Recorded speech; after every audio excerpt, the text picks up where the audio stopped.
My contention is all kids have tremendous talents, and we squander them pretty ruthlessly.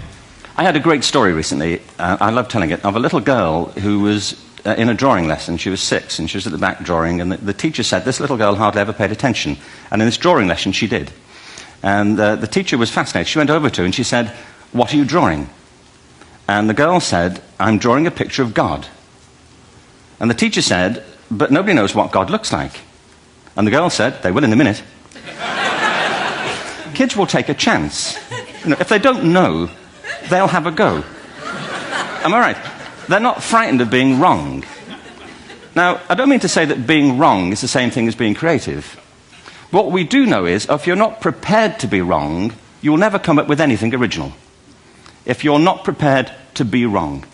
And by the time they get to be adults, most kids have lost that capacity.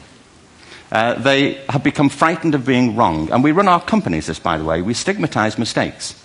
And we're now running national education systems where mistakes are the worst thing you can make. And the result is that we are educating people out of their creative capacities. If you think of it, the whole system of public education around the world is a protracted process of university entrance. And the consequence is that many highly talented, brilliant, creative people think they're not, because the thing they were good at school wasn't valued or was actually stigmatized. And I think we can't afford to go on that way. Picasso once said this. He said that all children are born artists. The problem is to remain an artist as we grow up. I believe this passionately, that we don't grow into creativity, we grow out of it. Or rather, we get educated out of it. We have to be careful now that we use this gift wisely, and the only way we'll do it is by seeing our creative capacities for the richness they are, and seeing our children for the hope that they are.